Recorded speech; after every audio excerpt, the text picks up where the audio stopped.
Please stand.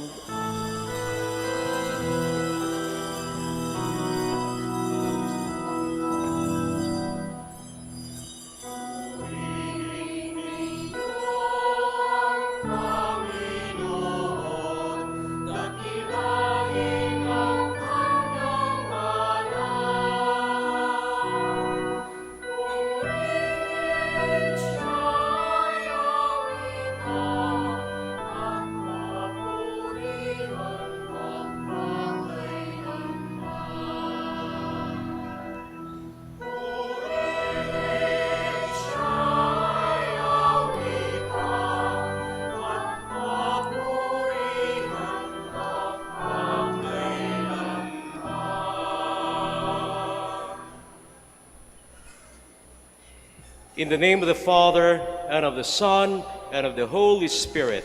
Amen. The Lord be with you. And with your spirit. Dear brothers and sisters, welcome to the Minor Basilica of Our Lady of the Rosary of Manaoag. Today we celebrate the feast of the Santo Niño. Let us acknowledge our sins and so prepare ourselves to celebrate the sacred mysteries. I confess to Almighty God and to you, my brothers and sisters, that I have greatly sinned in my thoughts and in my words, in what I have done and in what I have failed to do, through my fault, through my most grievous fault. Therefore I ask Blessed Mary, ever Virgin, all the angels and saints, and you, my brothers and sisters, to pray for me to the Lord our God. May Almighty God have mercy on us, forgive us our sins, and bring us to everlasting life. Amen. Lord, have mercy. Lord, have mercy. Christ, have mercy. Christ, have mercy. Lord, have mercy. Lord, have mercy.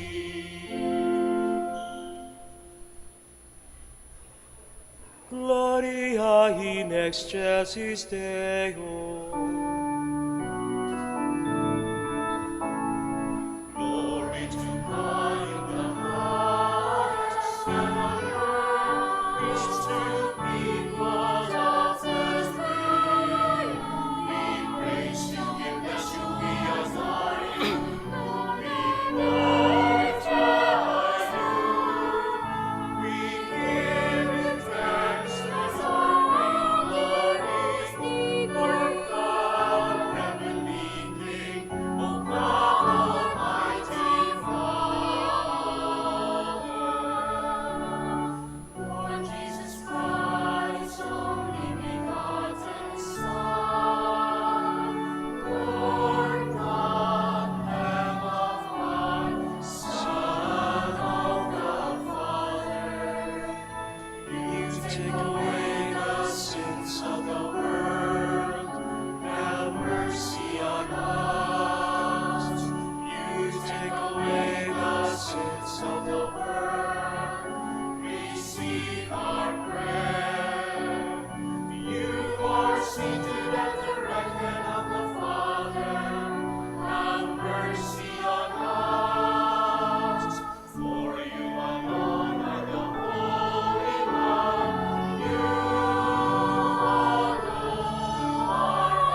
us pray.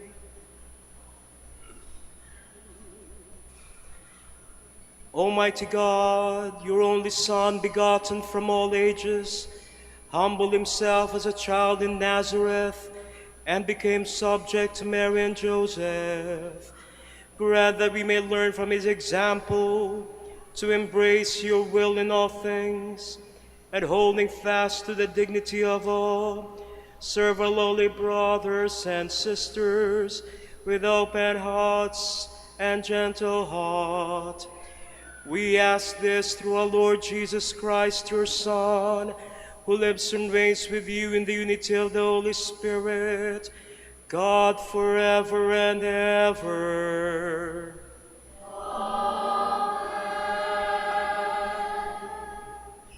Please be seated.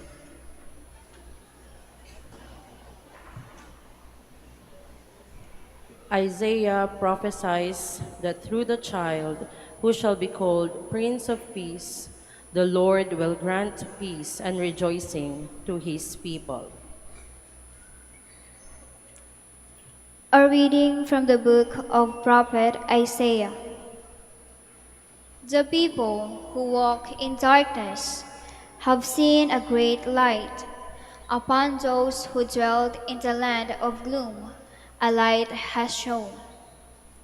You have brought them abundant joy and great rejoicing, as they rejoice before you as at the harvest, as men make merry when dividing spoils.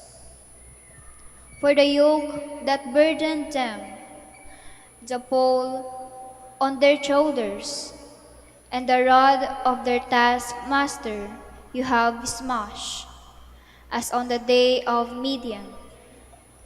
For every boot that champ in battle, every cloak rolled in blood, will be burned as fuel for flames. For a child is born to us, a son is given us. Upon his shoulders dominion rests. They name him Wonder Counselor, God Hero, Father forever, Prince of Peace. His dominion is vast and forever peaceful, from David's throne and over his kingdom, which he confirms and sustains by judgment and justice, both now and forever. The zeal of the Lord of hosts will do this. The word of the Lord. Thanks be to God.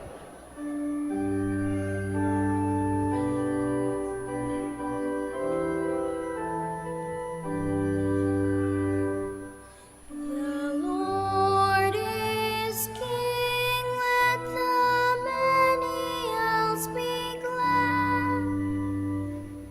The Lord is King, let the many else be glad.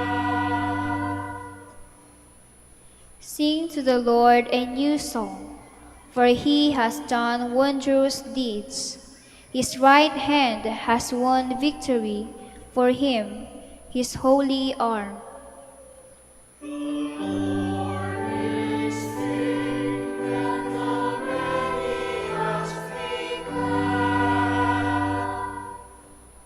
The Lord has made his salvation known in the sight of the nations. He has revealed his justice. He has remembered his kindness and his faithfulness toward the house of Israel.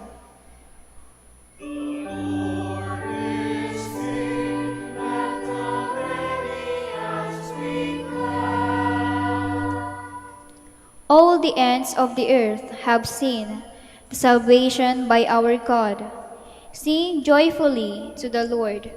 All you lands, break into song, sing praise.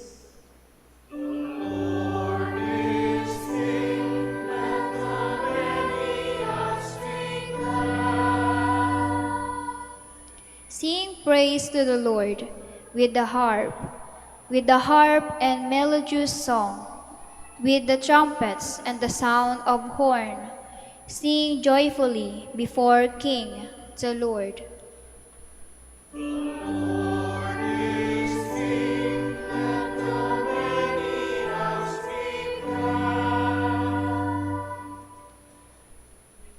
God loves us and has made us his adopted children in Christ. Paul reminds us to live up to our dignity by leading a holy and blameless life. A reading from the letter of St. Paul to the Ephesians. Blessed be the God and Father of our Lord Jesus Christ, who has blessed us in Christ with every spiritual blessing in the heavens, as he chose us in him before the foundation of the world to be holy and without blemish before him. In love, he destined us for abundant to himself through Jesus Christ, in accord with the favor of his will, for the praise of the glory of his grace that he granted us in the beloved.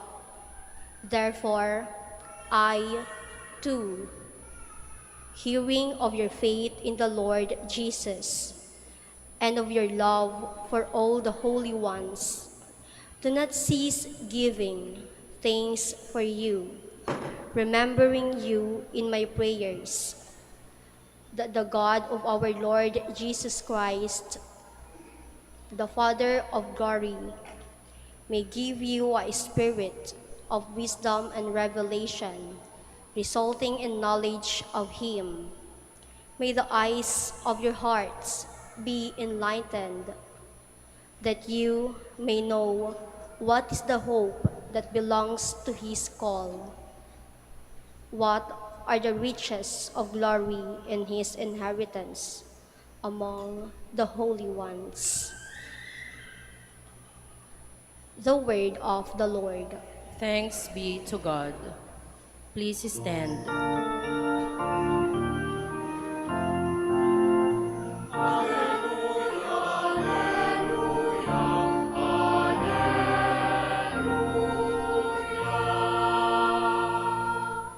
The Word became flesh and made his dwelling among us.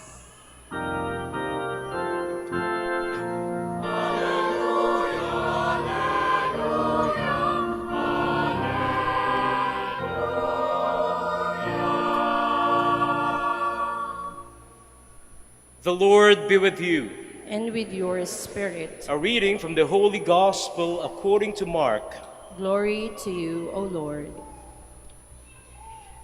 People were bringing children to Jesus that he might touch them, but the disciples rebuked them.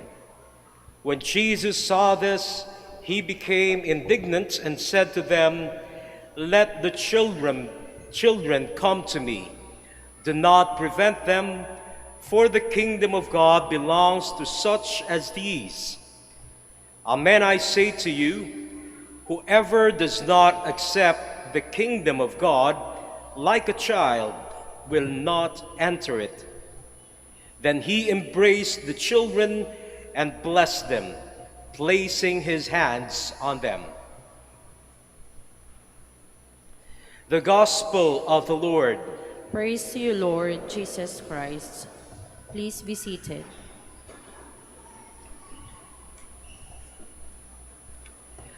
Today we celebrate a feast that is particular to the Philippines, the Feast of the Santo Niño.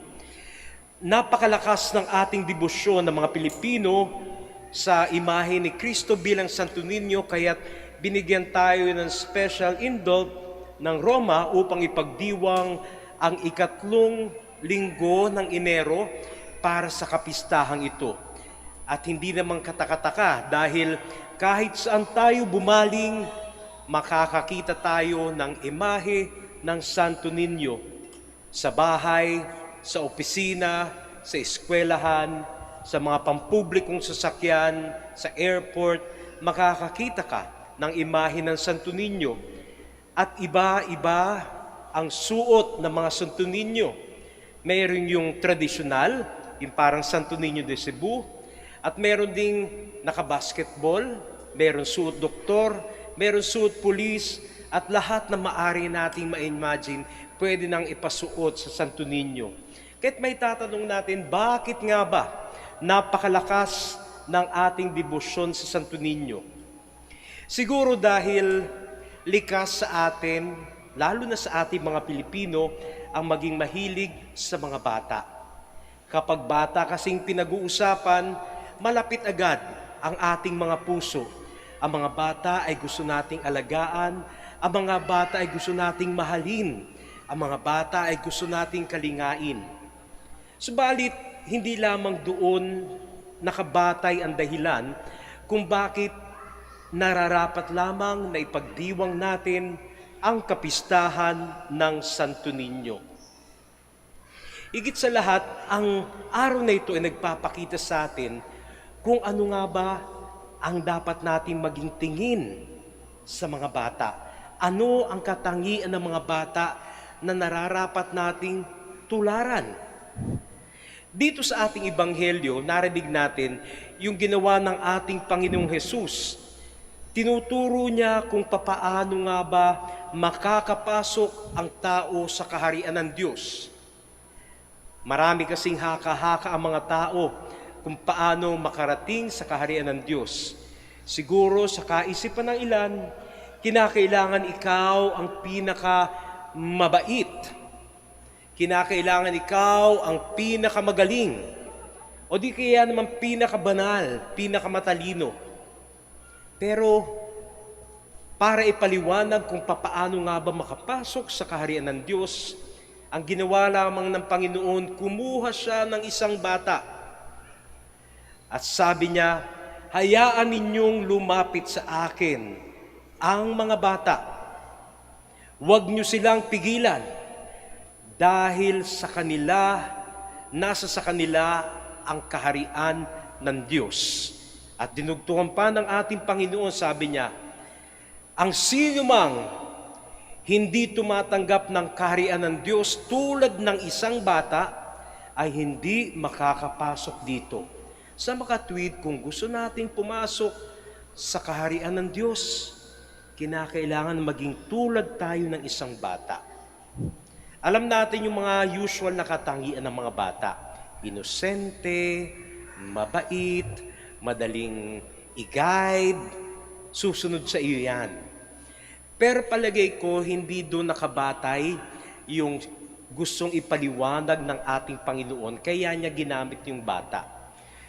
Nung panahon ni Jesus, ang mga bata ay mga hindi mahalagang tao.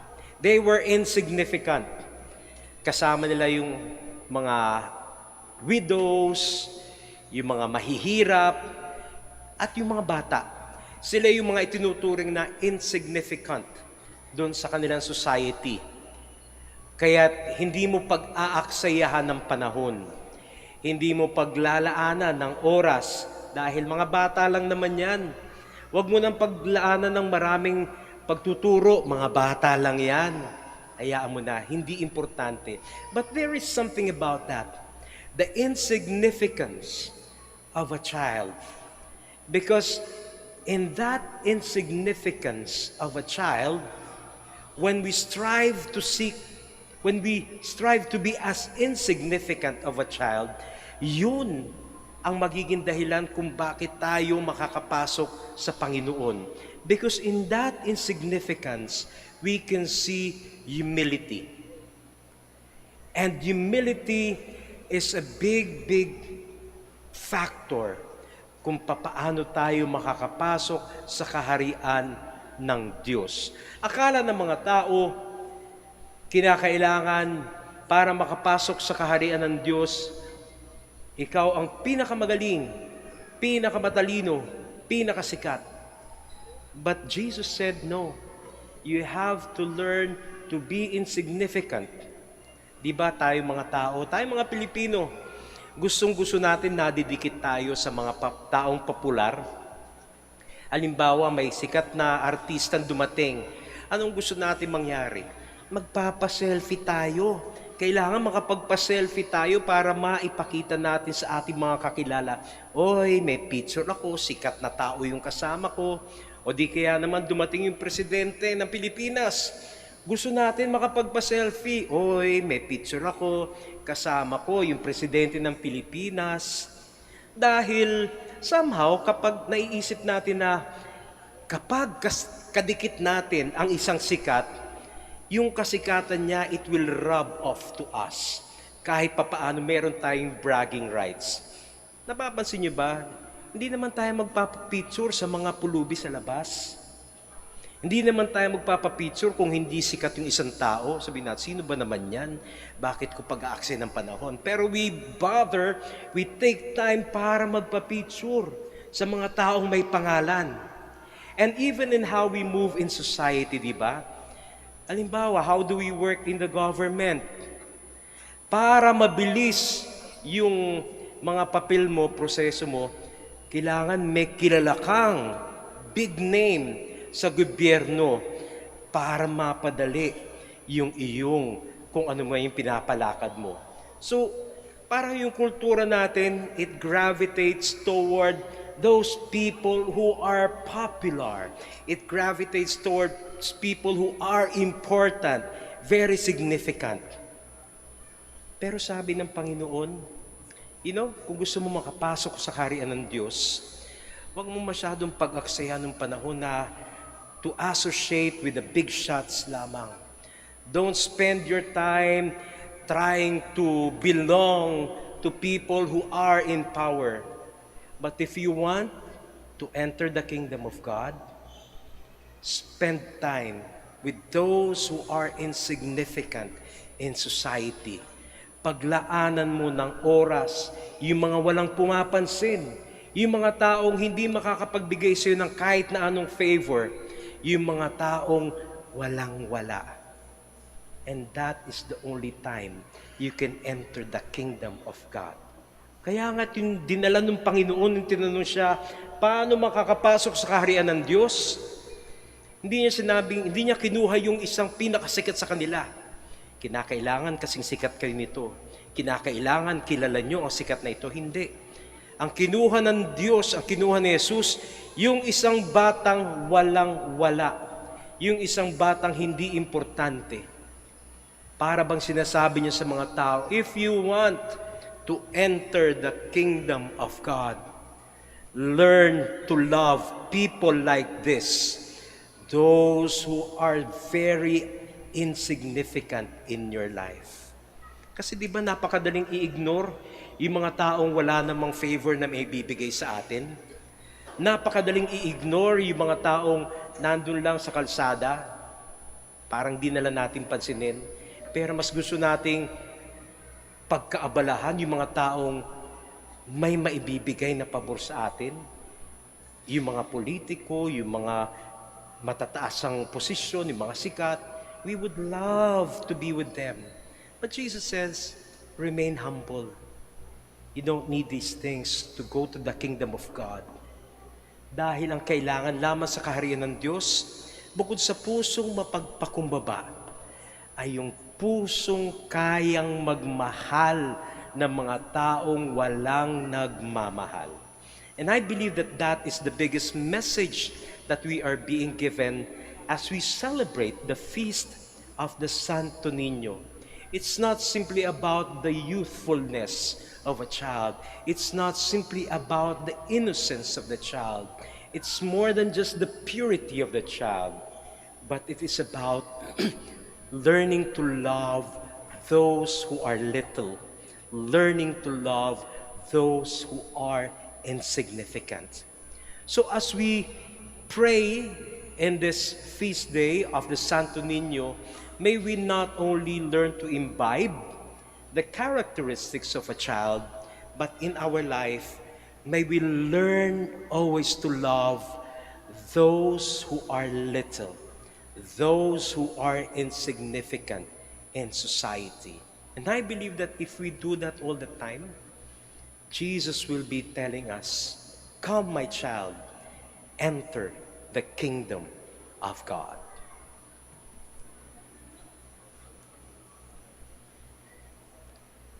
Let us now profess our faith. I believe in one God, the Father Almighty, maker of heaven and earth, of all things visible and invisible. I believe in one Lord Jesus Christ, the only begotten Son of God, born of the Father before all ages, God from God, light from light, true God from true God, begotten, not made, consubstantial with the Father. Through him all things were made. For us men and for our salvation, he came down from heaven, and the Holy Spirit was incarnate of the Virgin Mary and became man. For our sake he was crucified under Pontius Pilate. He suffered death and was buried, and rose again on the third day in accordance with the Scriptures. He ascended into heaven and is seated at the right hand of the Father. He will come again in glory to judge the living and the dead, and his kingdom will have no end.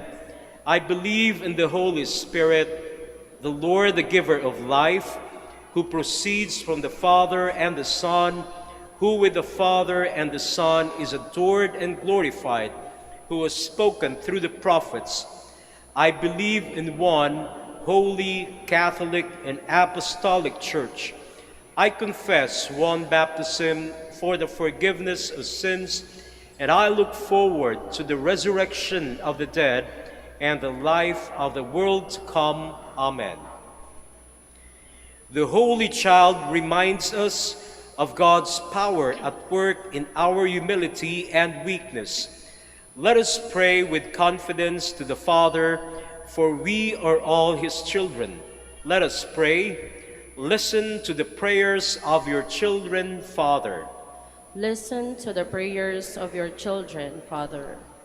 May the Pope, bishops, priests, and all religious always aspire for the gospel values of love, humility, and service, rather than power and influence. We pray. Listen to the prayers of your children, Father.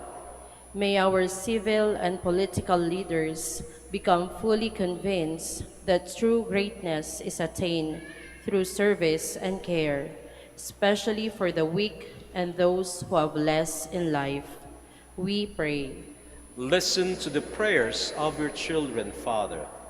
May the poor, the marginalized, and the victims of violence in our society derive strength from the conviction that they have a special place in Jesus' heart.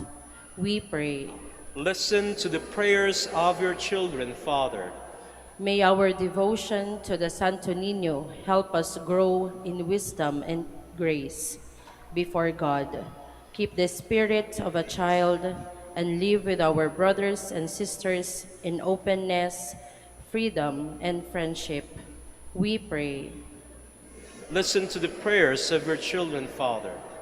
May the Lord welcome into paradise our departed loved ones. We pray. Listen to the prayers of your children, Father.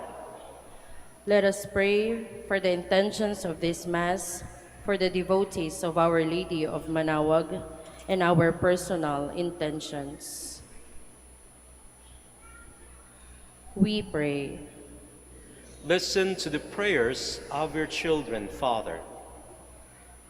Heavenly Father, listen to our prayers. Give us the courage to do your will, so that we may be worthy to share the eternal happiness of your kingdom. We ask this through Christ our Lord. Amen. Please be seated.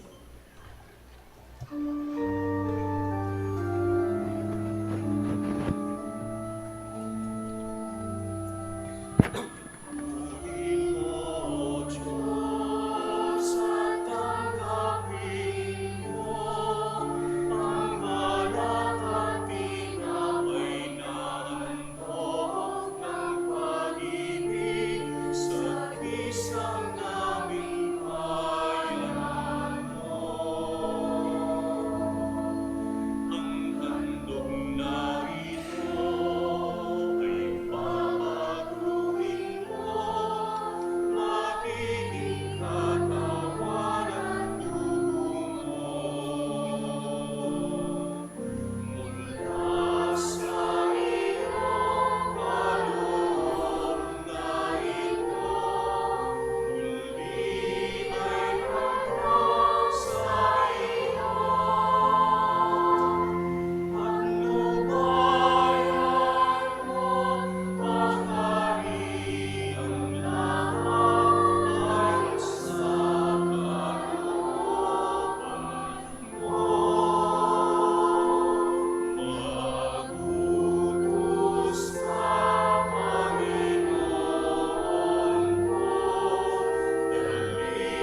Please stand. Pray, brothers and sisters, that my sacrifice and yours may be acceptable to God the Almighty Father.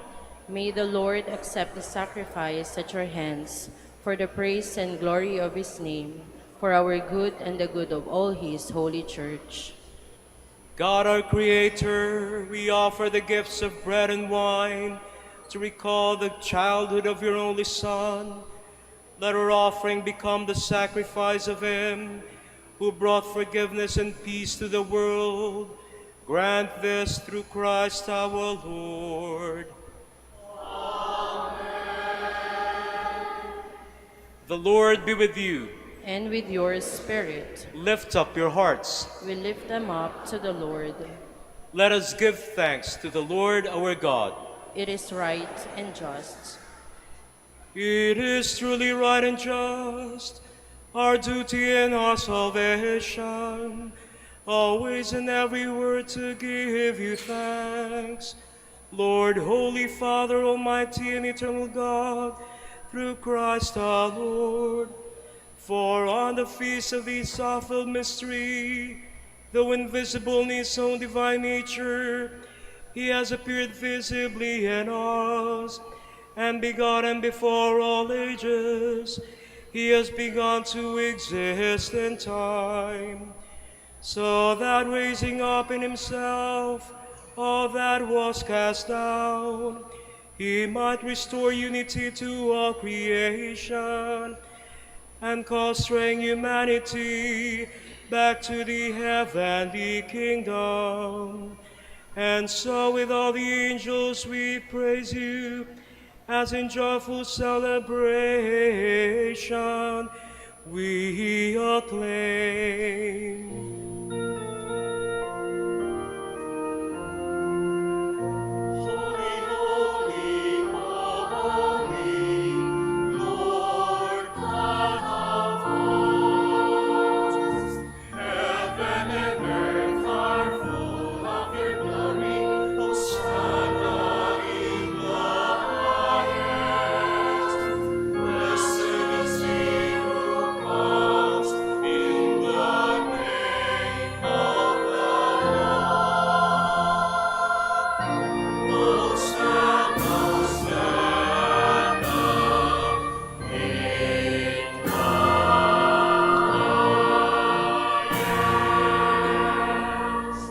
Please kneel.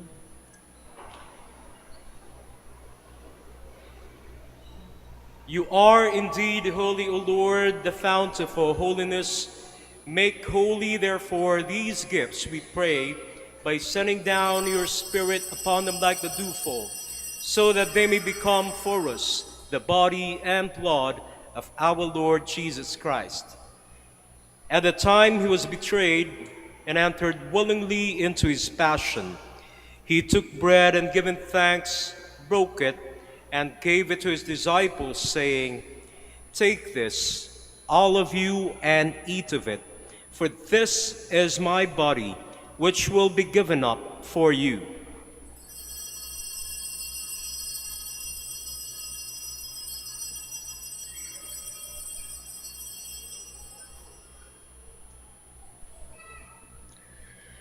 In a similar way, when supper was ended, he took the chalice, and once more, giving thanks, he gave it to his disciples, saying, "Take this, all of you, and drink from it.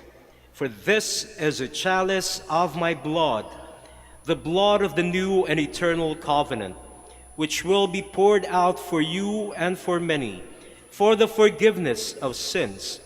Do this in memory of me."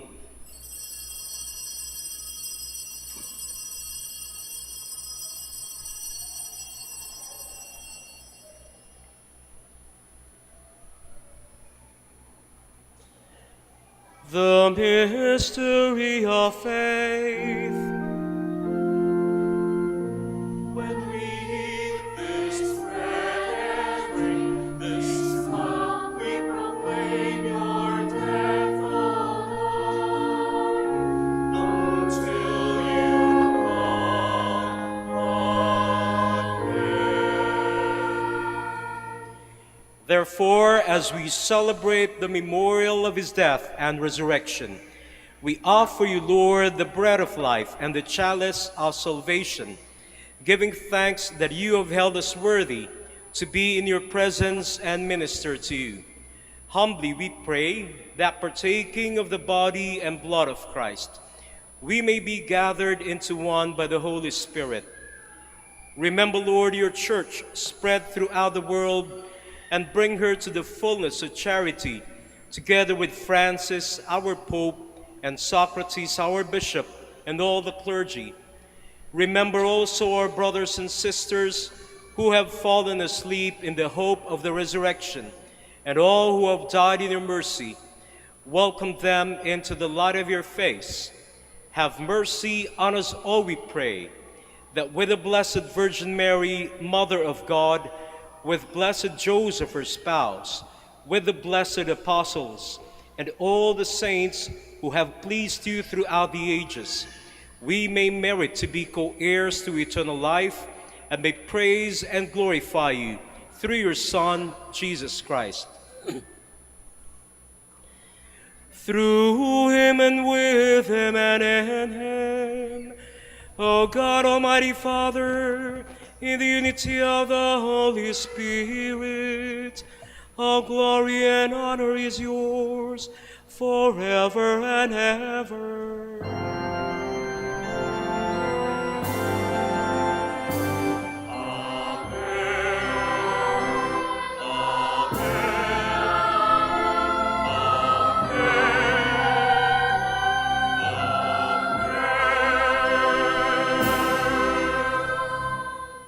Please stand.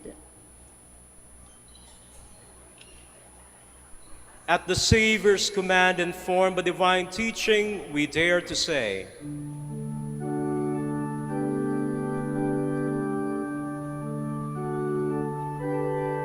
Ama namin, sumasalangit ka. Sambahin ang ngalan mo. Mapasa amin ang kaharian mo. Sundin ang loob mo. Dito sa lupa para ng sa langit. Bigyan mo kami ngayon ng aming kakanin sa araw-araw at patawarin mo kami sa aming kasala para ng pagpapatawad namin sa nagkakasala sa amin. At huwag mo kaming ipahintulot sa tukso at iasya mo kami sa lahat ng masama.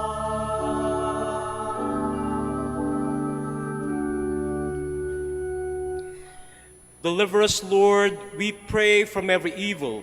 Graciously grant peace in our days, that by the help of your mercy we may be always free from sin and safe from all distress, as we await the blessed hope and the coming of our Savior, Jesus Christ. For the kingdom, the power, and the glory are yours, now and forever. Lord Jesus Christ, who said to your apostles, "Peace I leave you, my peace I give you," look not on our sins, but on the faith of your church, and graciously grant her peace and unity in accordance with your will, who live and reign forever and ever. Amen. The peace of the Lord be with you always. And with your spirit. Let us offer each other the sign of peace. Peace be with you.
Please kneel.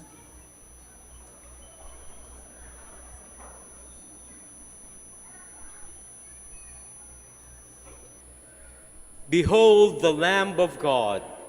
Behold him who takes away the sins of the world. Blessed are those called to the supper of the Lamb. Lord, I am not worthy that that you should enter under my roof, but only say the word, and my soul shall be healed.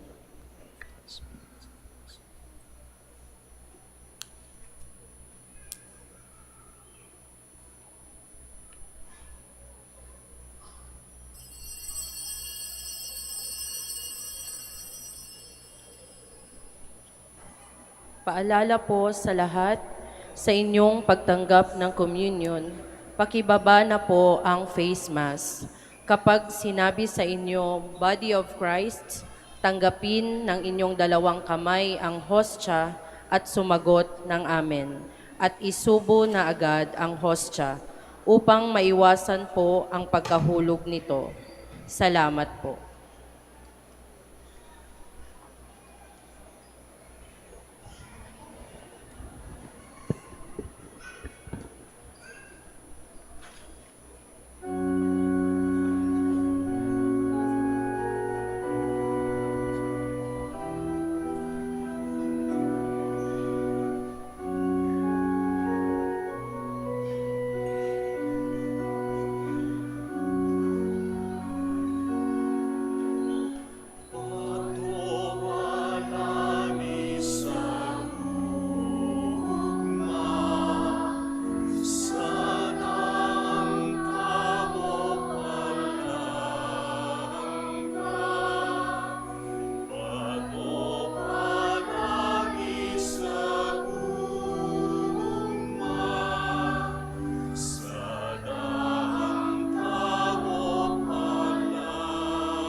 Please stand.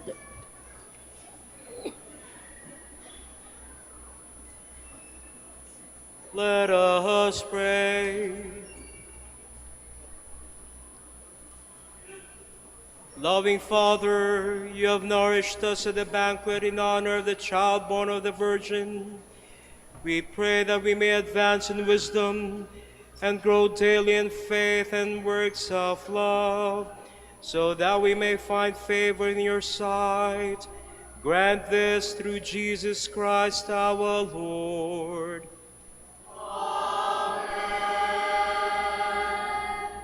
The Lord be with you. And with your spirit. Bow your heads and pray for God's blessing. May the God of infinite goodness, who by the incarnation of his Son has driven darkness from the world and by that glorious birth has illumined this most holy day, drive far from you the darkness of vice and illumine your hearts with the light of virtue. Amen. May God, who willed that the great joy of his Son's saving birth be announced to shepherds by the angel, fill your minds with the gladness he gives and make you heralds of his gospel. Amen. And may God, who by the incarnation brought together the earthly and heavenly realm, fill you with the gift of his peace and favor and make you sharers with the church in heaven.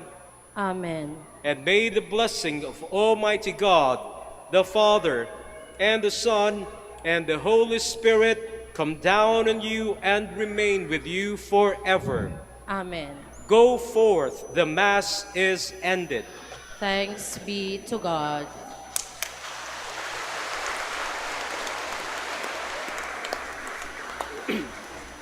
Prayer for the blessing of the sick.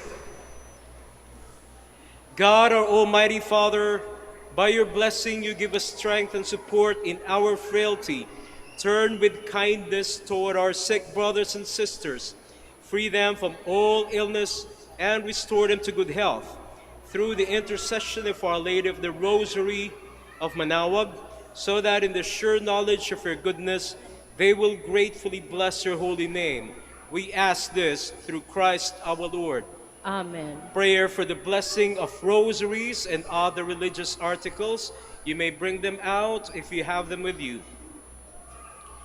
In memory of the mysteries of the life, death, and resurrection of our Lord Jesus Christ, and to the honor and glory of the Blessed Virgin Mary, Our Lady of the Rosary of Manaoag, may these rosaries and other religious articles be blessed and made holy in the name of the Father, and of the Son, and of the Holy Spirit. Amen.